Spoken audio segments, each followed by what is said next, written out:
Hi అండి, నేను మీ రాఘవరావుని. బాలకృష్ణ ఖబర్దార్, సృహలో ఉండి మాట్లాడావా లేక పిచ్చి ముదిరిందా చెప్పు బాలకృష్ణ.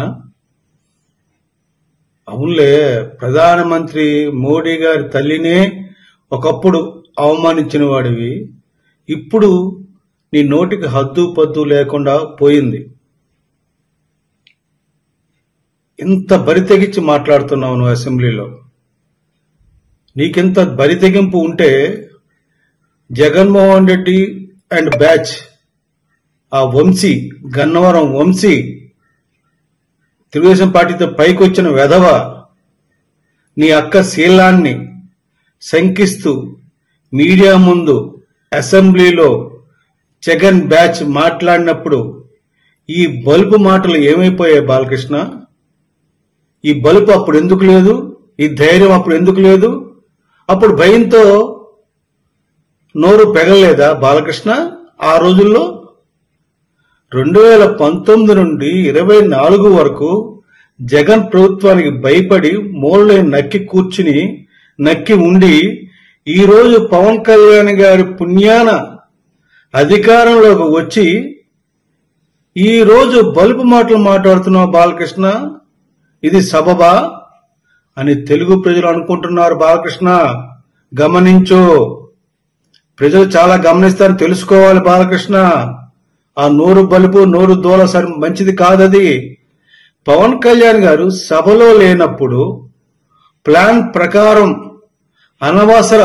అనవసరంగా ప్రస్తావన తెచ్చిన ఆ యొక్క కామినేని శ్రీనివాస్ కావచ్చు,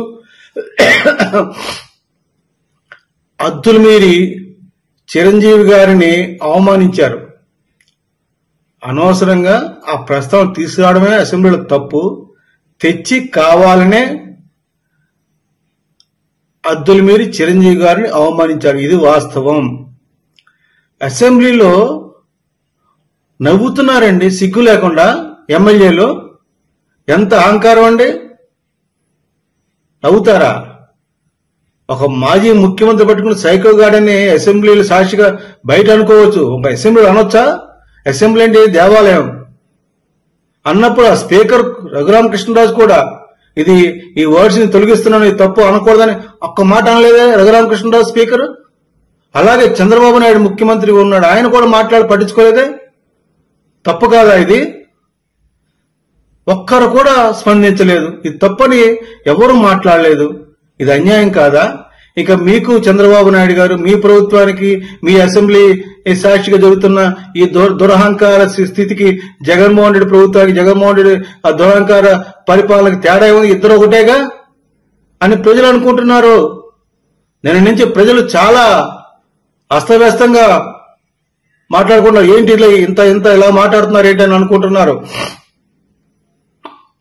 చిరంజీవి గారంటే పవన్ కళ్యాణ్ గారికి ప్రాణం. తెలుసుకోండి బాలకృష్ణ అండ్ తెలుగుదేశం వారు తెలుసుకోవాలి. చిరంజీవి గారంటే పవన్ కళ్యాణ్ గారికి ప్రాణం.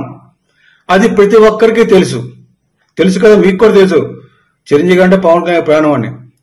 అటువంటి చిరంజీవి గారికి జగన్ ప్రతి నమస్కారం చేయలేదని అందరిని వేసుకుని, సినిమా రంగ ప్రముఖులందరినీ వేసుకుని వెళ్ళినప్పుడు ఆయన అడుగుతున్నాడు, మీరు తల్లి లాంటి అమ్మ లాంటి వారు మీరు అని నమస్కారం పెడుతూ అడుగుతుంటుంటే అతను ప్రతి నమస్కారం చేయకుండా తన అన్న చిరంజీవిని అవమానించాడని జగన్ అనే వ్యక్తిని తొక్కి నార తీసి, ఏది ఒకే ఒక కారణం, ప్రతి నమస్కారం చేయలేదు జగన్మోహన్ రెడ్డి, ప్రతి నమస్కారం చేయలేదనే